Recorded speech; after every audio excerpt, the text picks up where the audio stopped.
ಯಾರು ಲಾಠಿ ಚಾರ್ಜ್ಗೆ ಆರ್ಡರ್ ಮಾಡಿದ್ದು ಅಂದಾಗ ನಾನು ಸೀನಿಯರ್ ಆಫೀಸರ್ ಅವಾಗ DSP ಇವನೇ ಅಂದಾಗ ಗ್ರಾಮ ಪಂಚಾಯತ್ ಆಫೀಸಲ್ಲಿ ಹೋಗಿ ನಾನು ಒಳಗಡೆ ಹಾಕಿ ಆ ತೆಂಗಿನ ಗರಿಗಳನ್ನೆಲ್ಲ ಒಳಗಡೆ ಹೋಗಿದ್ದು ಬೆಂಕಿ ಕೂಡ ಹಚ್ಚಿದ್ರು.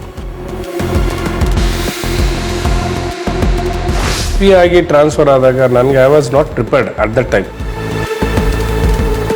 ಸೊ ಈ ಬೆಂಬಲ ಬೆಲೆಯನ್ನು ಕಮ್ಮಿ ಇದೆ, ಅದು ರೇಟ್ ಕಮ್ಮಿ ಇದೆ ಅಂತಂದು ಸುಮಾರು ಒಂದು 20 ದಿನಗಳ ಕಾಲ ರೈತರು ಒಂದು ಪ್ರತಿಭಟನೆ ಮಾಡ್ತಾರೆ. ನಾನು ಕಾರಲ್ಲೇ ಇದ್ದಾಗ ತಟ್ಟಾಗಿ ನಮ್ಮ ಇಡೀ ಇದನ್ನೇನಾದರೂ ಸಾಲ್ವ್ ಮಾಡಬೇಕು ಅನ್ನೋ ಒಂದು ಇದರಲ್ಲಿದ್ದ ಕೆಲವೊಂದು ಸಲ ನನ್ನ ಕಣ್ಣೀರು ಕೂಡ ಬಂದ್ಬಿಡ್ತು. ಅವಾಗ ಏನಪ್ಪ ಇದು ಇಷ್ಟೆಲ್ಲ ಪ್ರಾಬ್ಲಮ್ ಇದೆ, ನನಗೆ ಯಾರು ಬರ್ತಾ ಇಲ್ಲ.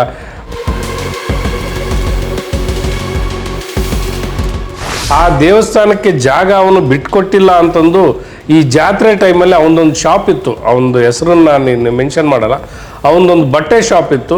ಆವಾಗ ಆ ದೇವಸ್ಥಾನದ ಜಾತ್ರೆ ನಡಿಬೇಕಾದ್ರೆ ಆ ಪಲ್ಲಕ್ಕಿ ತಗೊಂಡೋಗಿ ಅವನ ಅಂಗಡಿ ಎಲ್ಲ ಧ್ವಂಸ ಮಾಡ್ತಾಯಿದ್ರು.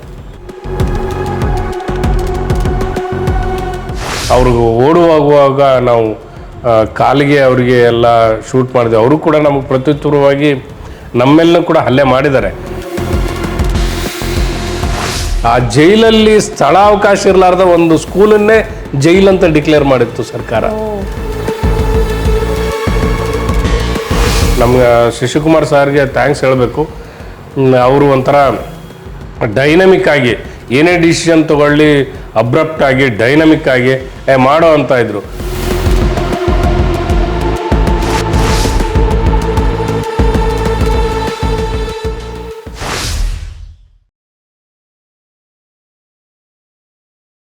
ಸರ್, ಹಾಗೆ ನೀವು ಮಾತಾಡ್ತಾ ಗೊತ್ತಾಯಿತು ನೀವು ಹಲವಾರು ಜಿಲ್ಲೆಗಳಲ್ಲಿ ಕಾರ್ಯನಿರ್ವಹಿಸಿದ್ದೀರಾ, ಕೋಸ್ಟಲಿಂದ ಹಿಡಿದು ನಾರ್ತ್ ಕರ್ನಾಟಕ ಎಂದು ನಮ್ಮ ಬೆಂಗಳೂರುವರೆಗೂ.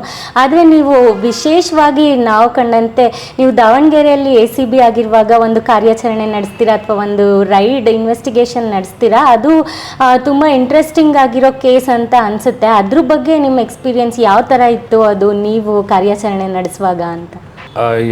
ನಾನು ಆಫ್ಟರ್ ಗೆಟಿಂಗ್ ಮೈ ಪ್ರಮೋಷನ್ ಅಂದರೆ SP ಆದಮೇಲೆ ನನಗೆ SP ACB ದಾವಣಗೆರೆ ಜಿಲ್ಲೆ ಅಂತಂದು ಕೊಡ್ತಾರೆ. ಅದರ ರೇಂಜ್ ಅದು ವಿಭಾಗ. It comprises of Davanagere, Chitradurga, Haveri and Shivamogga. So ಅಲ್ಲಿ ನಮ್ಮ ಈಗಿನ ಆಯುಕ್ತರಾದಂಥ ಸೀಮಂತ್ ಕುಮಾರ್ ಸಿಂಗ್ ಸಾಹೇಬ್ರೆ ನಮಗೆ ಅಲ್ಲಿ ACB ಹೆಡ್ ಇರ್ತಾರೆ. ನಮಗೆ ಜನರಲಿ ಏನಂತಂದರೆ ನಮ್ಮ ಸಾಹೇಬ್ರು ಏನಂತ ಇದ್ರು, ಒಟ್ಟಿಗೆ ರೇಡ್ ಮಾಡೋಣ, ಎಂಟೈರ್ ಸ್ಟೇಟ್ ಒಟ್ಟಿಗೆ ರೇಡ್ ಮಾಡಿದರೆ ಇಂಪ್ಯಾಕ್ಟ್ ಇರ್ತದೆ, ಕರಪ್ಷನ್ ಭ್ರಷ್ಟಾಚಾರದ ಬಗ್ಗೆ ಇಂಪ್ಯಾಕ್ಟ್ ಇರ್ತದೆ, ಸ್ವಲ್ಪ ಅಧಿಕಾರಿಗಳಿಗೂ ಕೂಡ ಅದನ್ನು ಏನಾಗುತ್ತೆ ಸ್ವಲ್ಪ ಸೀರಿಯಸ್ ಆಗಿ ತಗೊತಾರೆ, ಈ ಥರ ಮಾಡಬಾರ್ದು ಅಂತಂದು ಎಂಟೈರ್ ನಾವು ಸ್ಟೇಟಲ್ಲಿ ಒಂದೇ ಕಾಲಕ್ಕೆ ಮಾಡ್ತಿದ್ವಿ ಎಲ್ಲ ಡಿವಿಷನ್ಸ್ ಕೂಡ. ಅದರಲ್ಲಿ ಒಂದು ಇಂಟ್ರೆಸ್ಟಿಂಗ್ ಅಂತಂದರೆ ಒಬ್ಬನು ಕೃಷಿ ಅಧಿಕಾರಿ ಇದ್ದ, ಅವ್ರ ಹೆಸರು ನಾನು ಇವಾಗ ಉಲ್ಲೇಖ ಮಾಡೋಕ್ಕೆ ಹೋಗಲ್ಲ. ಸೊ ಕೃಷಿ ಅಧಿಕಾರಿ ಒಬ್ರು ಇದ್ರು. ಅವ್ರು ಕೃಷಿ ಅಧಿಕಾರಿ ಮನೆಗೆ ಹೋದಾಗ ನಾವು ರೇಡ್ ಅವ್ರದ್ದೆಲ್ಲ ನಾವೆಲ್ಲ ರಿಪೋರ್ಟ್ ಎಲ್ಲ ತಗೊಂಡು ರೇಡ್ ಮಾಡೋಕ್ಕೆ ಹೋದಾಗ ನಮಗೆ 1-2 ಅವರ್ ರೇಡ್ ಮಾಡ್ತೀವಿ, ನಮಗೇನು ಸಿಗಲ್ಲ.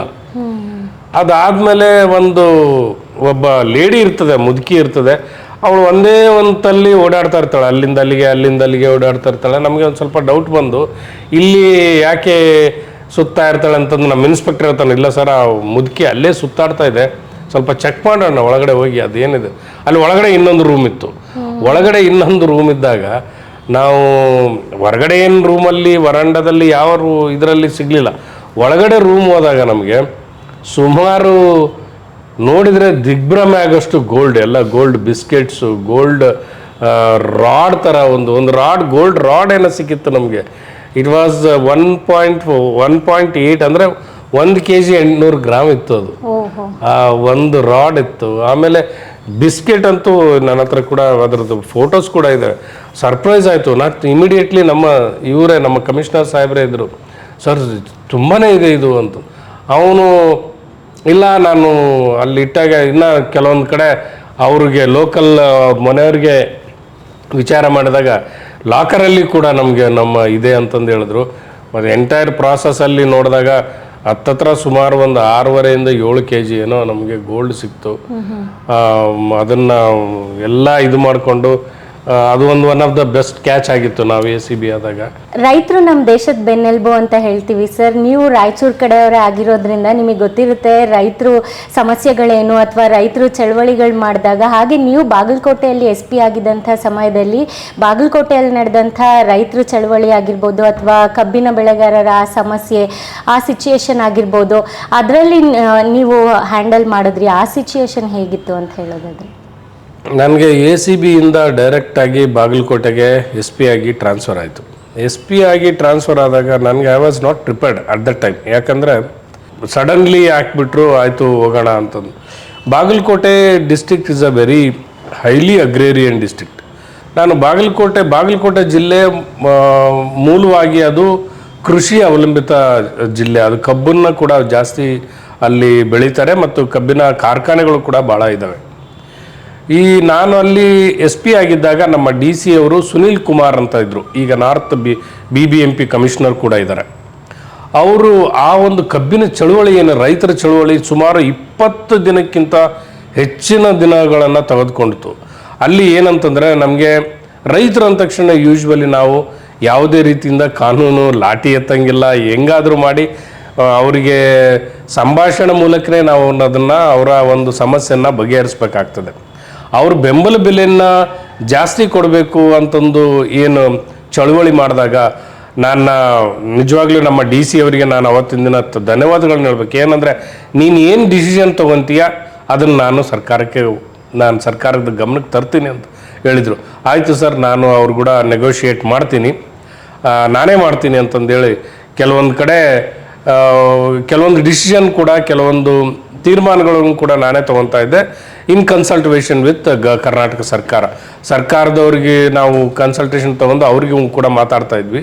ಅಂಥ ಒಂದು ಸಂದರ್ಭದಲ್ಲಿ ಕೊನೆ ಘಟ್ಟ ಬಂದಾಗ ಅಲ್ಲಿ 2 ಗುಂಪುಗಳಿರ್ತವೆ. ಒಂದು ಕಬ್ಬನ್ನು ತಾವು ಬೆಳೆದಿರ್ತ ಕಬ್ಬನ್ನು ಯಾವ ಬೇಗ ಡಿಸ್ಪೋಸ್ ಆಗಬೇಕನ್ನೋರು, ಇನ್ನೂ ಒಂದು ಕೂಡ ಇಲ್ಲ ನಮ್ಮ ಬೆಲೆಗೆ ಸಿಕ್ಕು ಅದನ್ನು ಕಾರ್ಖಾನೆಗೆ ಕೊಡಬೇಕನ್ನೋದನ್ನು. ಆವಾಗ ನಾವು ರೈತರಿಗೆ ನಾವು ಇಬ್ಬರು ನೆಗೋಷಿಯೇಷನ್ಸ್ ಬಂದಾಗ ಡೈರೆಕ್ಟ್ ರೈತರು ಕೂಡ ನನಗೆ ಆಗಿನ ಜಿಲ್ಲಾಧಿಕಾರಿಯವರು ಸಂಪೂರ್ಣವಾಗಿ ಇದನ್ನು ಹ್ಯಾಂಡಲ್ ಮಾಡಿ ಅಂತ ಹೇಳಿದಾಗ ಅವರ ಒಂದು ವಿಶ್ವಾಸನ ಇದನ್ನು ತೊಗೊಂಡ್ಕೊಂಡು ರೈತರ ಒಂದು ರೈತರ ಒಂದು ನೆಗೋಷಿಯೇಷನ್ ಮಾಡಿ ಯಾವುದೇ ರೀತಿಯಿಂದ ಅಹಿತಕರ ಘಟನೆ ಆಗಲಾರ್ದಂಗೆ ಅವತ್ತಿನ ದಿನ ನಾವು ಅದನ್ನು ಕಾರ್ಯಾಚರಣೆಯನ್ನು ಮಾಡಿದ್ವಿ. ಅಲ್ಲಿ ನನಗೆ ಇನ್ನೊಂದು ನೆನಪು ಬರ್ತದೆ.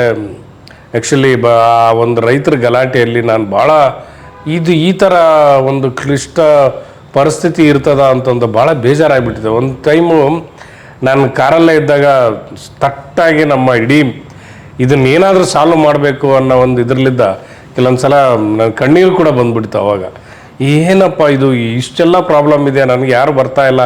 I was feeling lonely that time. ಅಂದರೆ ಈ ಥರ ಕಷ್ಟ ಎದುರಾದಾಗ ನಮಗೆ ನೀವು ನಮ್ಮ ಒಂದು ಯೋಚನೆಗಳನ್ನೇ ದಾರಿ ತೋರಿಸ್ತೇವೆ ಹೊರತು ಬೇರೆ ಯಾರೂ ಕೂಡ ನಮಗೆ ಸಹಾಯಕ್ಕೆ ಬರಲ್ಲ. ಆವಾಗ ಎಲ್ಲ ಕೂಡ ನಾನು ಇದು ಏನು ಸಜೆಷನ್ ತೊಗೋಬೇಕಾದ್ರೆ ಕೆಲವೊಬ್ರು ತಪ್ಪು ಕೊಡ್ತಾಯಿದ್ರು, ಕೆಲವೊಬ್ರು ಸರಿಯಾಗಿ ಕೊಡ್ತಾಯಿದ್ರು, ಕೆಲವೊಬ್ರು ಇಂಟೆನ್ಷನಲಿ ಕೊಡ್ತಾಯಿದ್ರು, ಕೆಲವೊಬ್ರು ಪರವಾಗಿ ಕೊಡ್ತಾಯಿದ್ರು, ವಿರೋಧವಾಗಿ ಕೊಡ್ತಾಯಿದ್ರು. ಆವಾಗ ಒಂದು ಸ್ವಲ್ಪ ಭಾಳ ಇದಾಗಿತ್ತು, ಒಂಥರ ಬೇಜಾರಾಗಿತ್ತು. ಬಟ್ ಅಟ್ ಲಾಸ್ಟ್ ಅದಾದಮೇಲೆ ನಾವು ನೆಗೋಷಿಯೇಟ್ ಮಾಡಿದ್ಮೇಲೆ ರೈತರು ಕೂಡ ಒಪ್ಪಿದಾಗೆ ಅದು ಒಂದು ಖುಷಿ ಕೂಡ ಭಾಳ ತುಂಬ ಚೆನ್ನಾಗಿತ್ತು ಅಂತ ನನಗನ್ನಿಸ್ತದೆ. ಅದೇ ಸರ್, ನೀವು ಮಾತಾಡ್ತಾ ನಮಗೆ ಗೊತ್ತಾಯ್ತು. ನಾವು ಸಾಮಾನ್ಯ ಜನರಾಗಿ ಕೇಳಬೇಕಾದ್ರೆ ನೀವು ಹೇಳೋ ಪ್ರತಿಯೊಂದು ವಿಷಯನೂ ಅಥವಾ ನೀವು ಹ್ಯಾಂಡಲ್ ಮಾಡಿರೋ ಪ್ರತಿಯೊಂದು ಕೇಸನ್ನು ನಮಗೆ ತುಂಬ ಇಂಟ್ರೆಸ್ಟಿಂಗ್ ಅಂತ ನಮಗೆ ಅನಿಸ್ತಾ ಇರುತ್ತೆ. ಬಟ್ ಇದು ನಿಮ್ಮ ದಿನನಿತ್ಯದ ಜೀವನನೇ ಆಗೋಗಿರುತ್ತೆ. ನೀವು ದಾವಣಗೆರೆಯಲ್ಲಿ ಹ್ಯಾಂಡಲ್ ಮಾಡಿದ ಕೇಸ್ ಆಗಿರ್ಬೋದು ಅಥವಾ ಬಾಗಲಕೋಟೆ ಈ ಕೇಸ್ ಆಗಿರ್ಬೋದು. ಸೊ ಈ ನಿಮ್ಮ 17-18 ವರ್ಷದ ಈ ಕಾರ್ಯ ಸಮಯದಲ್ಲಿ ನಿಮಗೆ ತುಂಬ ಚಾಲೆಂಜಿಂಗ್ ಅನಿಸಿದ್ದು ಯಾವುದಾದ್ರೂ ಒಂದು ಕೇಸ್ ಅಥವಾ ಇನ್ವೆಸ್ಟಿಗೇಷನ್ ಅಂತ ಇದ್ದರೆ ಅದ್ರ ಬಗ್ಗೆ ಹೇಳೋದಾದ್ರೆ ಸರ್? ನನಗೆ ಈ ರಾಣಿಬೆನ್ನೂರು DSP ಆದಾಗ, ಹಾವೇರಿ ಜಿಲ್ಲೆ ರಾಣಿಬೆನ್ನೂರು DSP ಆದಾಗ ಒಂದು ದೇವಾಲಯದ ಒಂದು ಸಮಸ್ಯೆ ಇತ್ತು. ದೇವಾಲಯದ ಸಮಸ್ಯೆ ಇದ್ದಾಗ ಅವತ್ತಿನ ದಿನ ಏನು ಮಾಡ್ತಾಯಿದ್ರು, ನಮ್ಮಲ್ಲಿ ದೇವ್ರು ಬಂದಿದೆ, ಮೈಯಲ್ಲಿ ದೇವ್ರು ಬರ್ತದೆ ಅಂತಂತಾರೆ.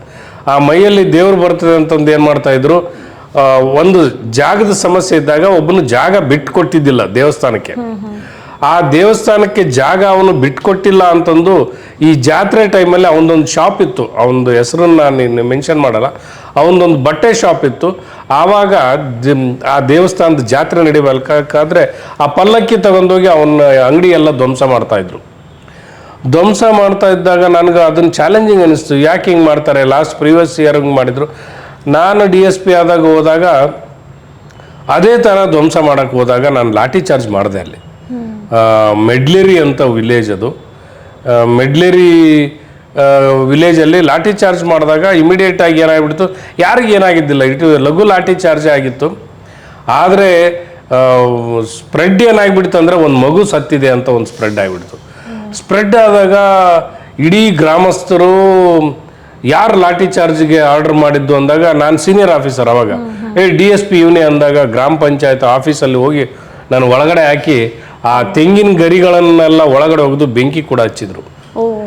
ಆವಾಗ ಭಾಳ ಡಿಪ್ರೆಷನ್ ಆಯಿತು. ಮತ್ತು ಸ್ವಲ್ಪ ಅದು ಆ ಥರ ಮಾಡಬಾರ್ದು ಅಂತಂದು ಕೆಲವೊಬ್ಬರು ಬಂದು ಡೋರೆಲ್ಲ ಹೊಡೆದು ತರಿಸಿದ್ರು. ಅಷ್ಟೊತ್ತಿಗೆ ನಮ್ಮ SP ಶಶಿಕುಮಾರ್ ಸಾಹೇಬರು ಇದ್ದರು. ಅವತ್ತು ಜಸ್ಟ್ ಚಾರ್ಜ್ ತಗೊಂಡು ಒಂದು ತಿಂಗಳಾಗಿತ್ತು ಅವ್ರಿಗೆ. ಆವಾಗ ಬಂದು ಅವರು ಜೊತೆಯಲ್ಲಿ ಕೂತ್ಕೊಂಡು ಯಾರಿಗೂ ಕ್ಯಾಶುಯಾಲಿಟಿ ಆಗಿಲ್ಲ, ಯಾರೂ ಇದರಲ್ಲಿ ಮೃತಪಟ್ಟಿಲ್ಲ, ಸಣ್ಣ ಪುಟ್ಟ ಗಾಯ ಆಗಿದ್ದಾವಂತಂದು. ಅವತ್ತಿನ ದಿನ ನಾವು ನಿಜವಾಗ್ಲೂ ಒಂದು 180 ಜನ ಅರೆಸ್ಟ್ ಮಾಡಿದ್ವಿ. ಆ ಜೈಲಲ್ಲಿ ಸ್ಥಳಾವಕಾಶ ಇರಲಾರ್ದ ಒಂದು ಸ್ಕೂಲನ್ನೇ ಜೈಲಂತ ಡಿಕ್ಲೇರ್ ಮಾಡಿತ್ತು ಸರ್ಕಾರ. ಸೊ ಅವ್ರನ್ನೆಲ್ಲ ನಾವು ಹಾಕಿದಾಗ that was scary as well as challenging ಇತ್ತು.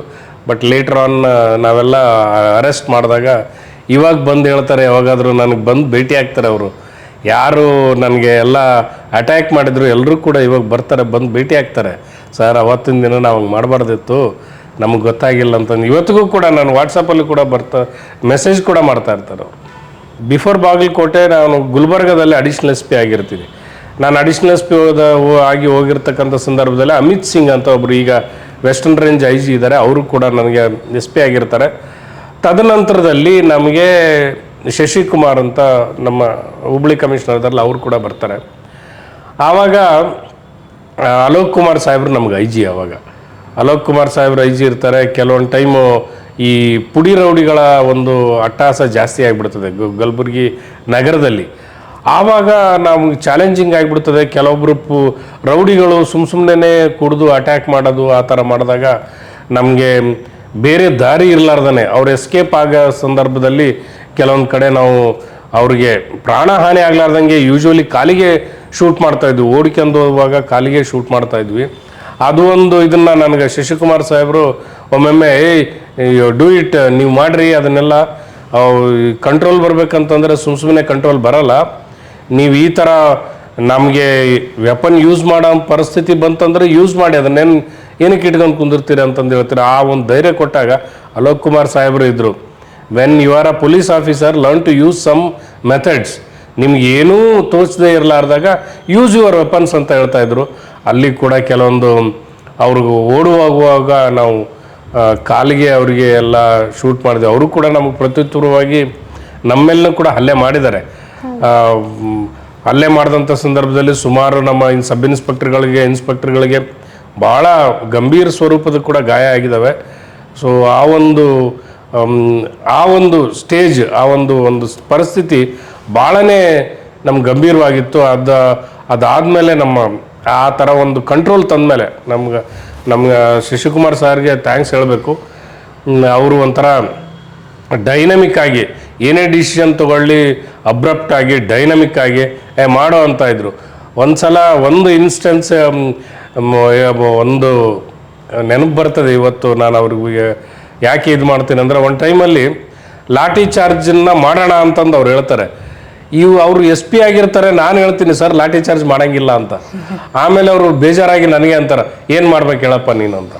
ಬೇಡ ಸರ್ ಲಾಠಿ ಚಾರ್ಜ್ ಎಲ್ಲ ಬೇಡ, ಯಾಕಂದ್ರೆ ಇದೆಲ್ಲ ವಿಲೇಜ್ ಇದೆ, ವಿಲೇಜ್ ಏರಿಯಾ ಇದೆ, ಲಾಠಿ ಚಾರ್ಜ್ ಮಾಡಿದರೆ ಮತ್ತಿದು ಆಯ್ತಪ್ಪ, ನೀನು ಅಡಿಷ್ನಲ್ SP ಆದ್ರೂ ನಾನು ನಿಮ್ಮ ಮಾತು ಕೇಳಬೇಕು, ಈ ಥರ ಆದ್ರೆ ಇಲ್ಲ ಸರ್ ಪರಿಸ್ಥಿತಿ ಹಂಗಿತ್ತು, ದಯವಿಟ್ಟು ಅರ್ಥ ಮಾಡ್ಕೊಳ್ಳಿ ಅಂತ. ಕೆಲವೊಂದು ಅವ್ರ ಪರಿಸ್ಥಿತಿ ಗಂಭೀರ ಆದಾಗ ಕೂಡ ನಾನು ಇಂಟರಪ್ಟ್ ಆಗಿ ಅವ್ರಿಗೂ ಕೂಡ ನಾನು ಇದು ಮಾಡ್ತಾ ಇದ್ದೆ.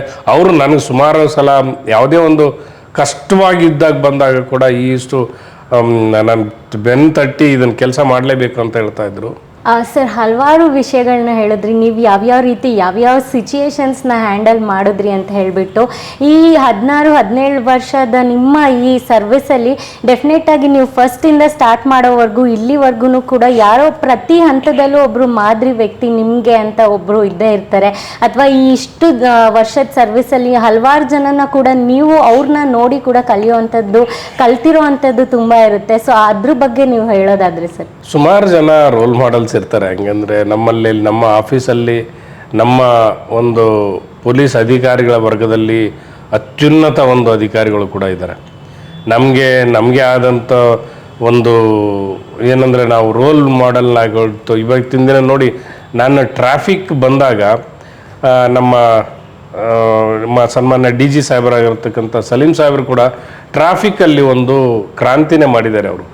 ಅವರು ಬ್ಯಾಂಗ್ಳೂರಲ್ಲಿ ಮಾಡಿರ್ತಕ್ಕಂಥ ಈ ಟ್ರಾಫಿಕ್ ಬದಲಾವಣೆಗಳನ್ನು ನೋಡಿ ನಮಗೆ ಆಶ್ಚರ್ಯ ಆಗ್ತದೆ. ನಾವು ಈಗಲೂ ಕೂಡ ನಾವು 3-4 ಮಂತ್ಸ್ ಬಂದಾಗಲೂ ಕೂಡ ಅವರು ತಗೊಳಕ್ಕಂಥ ಒಂದು ತೀರ್ಮಾನ, ಆಮೇಲೆ ಟೆಕ್ನಿಕಲ್ ಅನಾಲಿಸಿಸ್, ಅಡ್ವೈಸ್ ಏನಿರ್ತದೆ ಭಾಳ ಚೆನ್ನಾಗಿರ್ತದೆ.